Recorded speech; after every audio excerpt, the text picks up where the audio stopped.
Bismillahirrahmanirrahim. Assalamualaikum warahmatullahi wabarakatuh. Alhamdulillahi ala ihsanihi wa syukru lahu ala taufiqihi wa imtina'ihi. Ashhadu an la ilaha illallahul malikul 'allam wa ashhadu anna Muhammadan 'abduhu wa rasuluh. La nabiyya wa la rasula ba'dahu. Qad adda al-amanah wa ballagha ar-risalah wa nasaha al-ummah wa jahada fi sabilihi haqqa jihadihi. Assalatu wassalamu ala ashrafil anbiya'i wal mursalin wa ala alihi wa ashabihi ajma'in. Bapak Ibu jamaah salat Isya dan tarawih yang dimuliakan oleh Allah Subhanahu wa taala. Alhamdulillah, pada malam ini tak terasa kita sudah memasuki di malam yang ke-15 di bulan suci Ramadan. Artinya kita sudah memasuki pertengahan bulan suci Ramadan.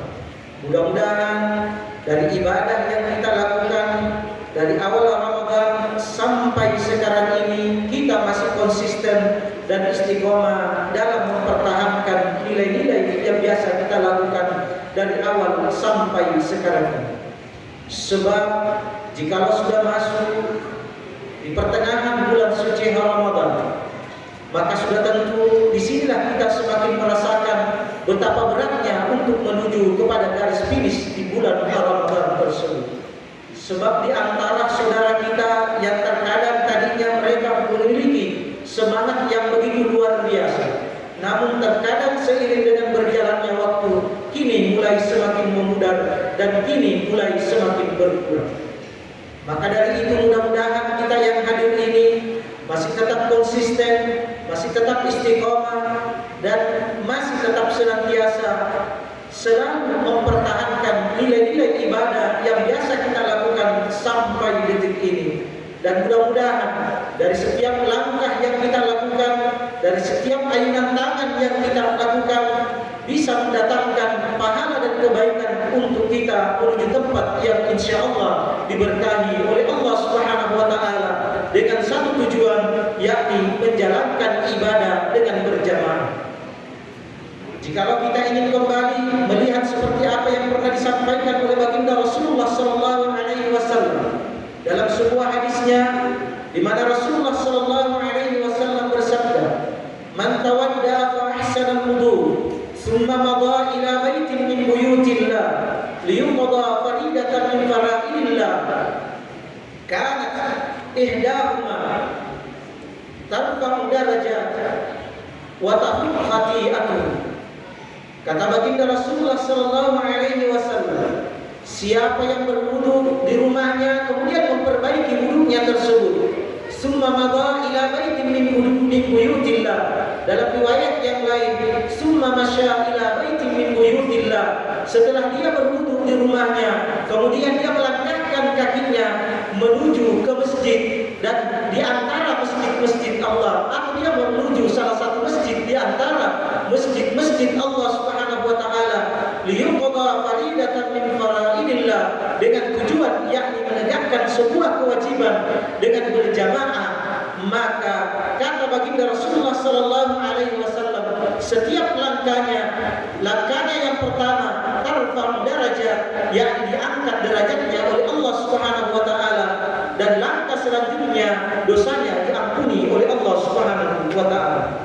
Dan mudah-mudahan apa yang kita lakukan ini, keikhlasan kita meninggalkan rumah kita menuju tempat ini, bisa mendatangkan kebaikan bagi kita dan bisa mengundang ampunan Allah untuk kita.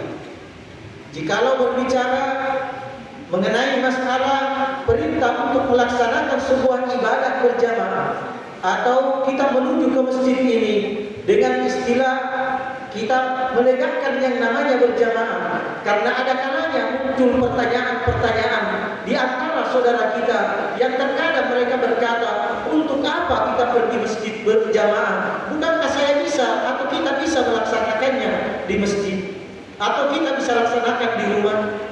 Maka sudah tentu jikalau kita ingin kembali menjawab dari pertanyaan-pertanyaan tersebut, maka sudah tentu kita akan bisa menjawabnya.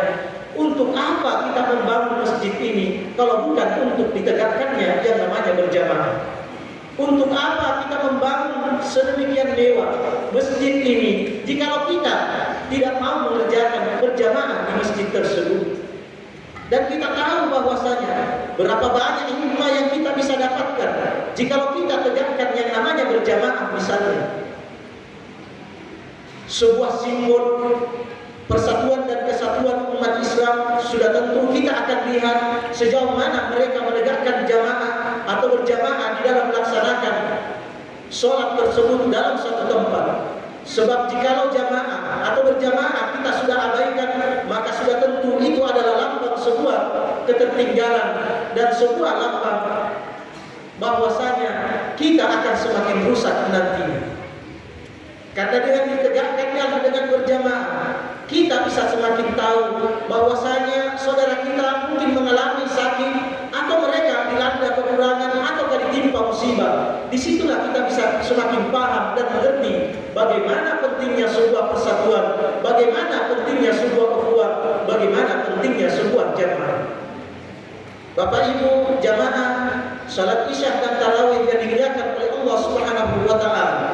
Maka dari itu jangan heran Rasulullah sallallahu alaihi wasallam sering mengingatkan kepada kita betapa pentingnya kita tegakkan yang namanya berjamaah dan betapa pentingnya berjamaah itu kita lakukan, karena disinilah kita akan semakin bisa merasakan bahwasanya kekurangan saudara kita, dan disinilah kita akan bisa merasakan untuk bisa saling tolong-menolong, untuk bantu-membantu, dan bahkan untuk bisa lebih bersedekah pada tempat yang semestinya yang akan lebih tepatnya.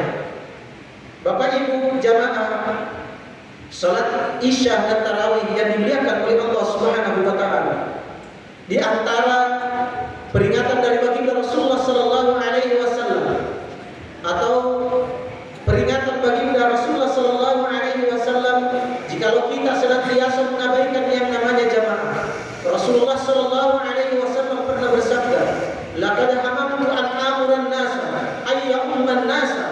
Kata baginda Rasulullah, andaikan ada orang yang ingin menggantikan saya untuk menjadi imam di depan sini, maka saya akan pergi menuju rumah dan mencari rumah-rumah yang mana ada seorang laki-laki di dalamnya yang tidak melaksanakan panggilan ketika dikumandangkan azan, tidak mau pergi, saya akan bakar rumahnya beserta orang-orang yang ada di dalamnya. Itu peringatan dari baginda Rasulullah sallallahu alaihi wasallam tentang betapa pentingnya kita melaksanakan ibadah dengan berjamaah, sholat dengan berjamaah khususnya. Bapak Ibu jamaah sholat Isya dan tarawih yang dimuliakan oleh Allah Subhanahu wa taala. Selanjutnya baginda Rasulullah sallallahu alaihi wasallam pun memberikan pemberitahuan kepada kita tentang bagaimana keutamaan dan keistimewaan yang didapatkan bagi orang-orang yang melaksanakan ibadah, khususnya ibadah yang wajib ini dilaksanakan dengan berjamaah.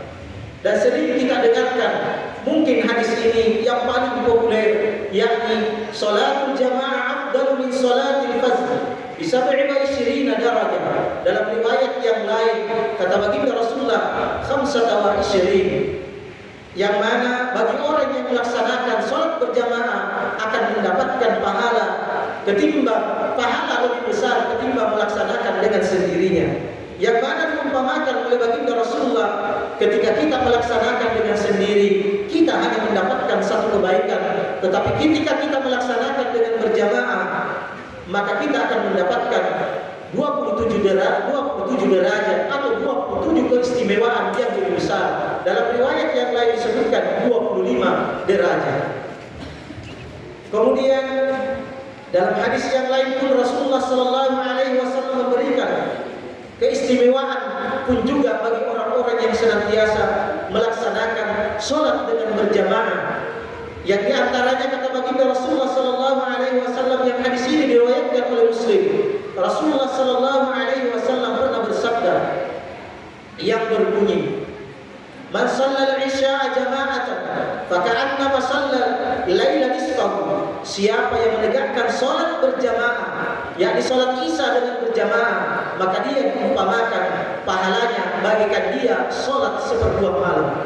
Betapa tinggi besar pahala bagi orang-orang yang melaksanakan salat Id dengan berjamaah. Ini baru satu salat yang disebutkan oleh baginda Rasulullah. Kemudian disebutkan pada hadis tersebut itu juga, wa man shalla subhi jama'atan faka'annama shalla laila kullahu. Siapa yang menegakkan salat berjamaah, yakni salat subuh dengan berjamaah, maka diumpamakan keistimewaan dari baginda Rasulullah bagaikan dia salat satu suntuk malam atau seutuh satu malam dia melaksanakan ibadah salat. Bapak Ibu jamaah salat Isya dan Tarawih yang dimuliakan oleh Allah Subhanahu wa taala. Betapa pentingnya kita tegakkan yang namanya salat berjamaah ini, sebagaimana telah kita paparkan di awal tadi. Kita tegakkan salat berjamaah ini sudah tentu memiliki hikmah yang begitu besar dan memiliki hikmah yang begitu banyak ketika kita tegakkan dengan berjamaah, khususnya salat ini. Yang mana telah kita sebutkan di antaranya tadi, yakni kita tegakkan salat berjamaah sudah tentu akan mengarah dan kita bisa lebih dikenal satu dengan yang lain. Yang mungkin di lain waktu kita sulit untuk berjumpa, berat untuk kita bertemu, sulit untuk kita bersua. Tetapi dengan berjamaah yang kita lakukan, kita masih bisa melihat saudara-saudara kita, dia masih sehat, masih mampu berjalan. Dan di sini pun juga kita bisa tahu saudara kita yang mungkin dia rajin berjamaah sekarang sudah tiada, mungkin kita akan mencari tahu kemana gerangan, atau mungkin dia sakit, dan disitulah muncul keinginan untuk bagaimana kita menjenguk saudara kita. Dan di lain sisi, dengan berjamaah ini pula terdorong pada diri kita untuk bagaimana saling membantu satu dengan yang lain, baik dengan cara di antaranya yakni bersedekah ataukah kita menyumbangkan sumbangsi pikiran yang kita miliki atau memberikan solusi-solusi dari permasalahan-permasalahan yang kita hadapi bersama. Bapak Ibu jamaah salat Isya dan Tarawih yang dimuliakan oleh Allah Subhanahu wa taala. Mudah-mudahan di bulan Ramadan ini yang sudah kita masuki di pertengahan ini, yang tinggal sepertengah lagi, mudah-mudahan kita masih tetap konsisten dan tetap istiqomah dalam mempertahankan jamaah kita atau berjamaah dalam melakukan ibadah, dan mudah-mudahan kita bisa mempertahankan yang namanya sholat berjamaah sampai yang akhir hayat datang menjemput. Walaupun ini ibadah yang menurut kita adalah sesuatu yang biasa-biasa saja, tapi jangan kita anggap itu adalah sesuatu yang biasa, karena ada sesuatu yang luar biasa yang tersembunyi padanya. Maka dari itu mari kita senantiasa tetap selalu istiqomah dan konsisten walaupun yang lain sudah mulai berguguran, dan mudah-mudahan kita masih tetap istiqomah dalam mempertahankan ibadah yang salah satunya yakni sholat dengan berjamaah. Mudah-mudahan dari apa yang sempat kami sampaikan pada kesempatan ini ada manfaat bagi kita semua, terutama pada pribadi kami sendiri. Jikalau ada kata yang salah, kami mohon maaf karena kami manusia tidak pernah lepas daripada salah. Akhirul kalam billahi taufiq wal hidayah. Assalamualaikum warahmatullahi wabarakatuh.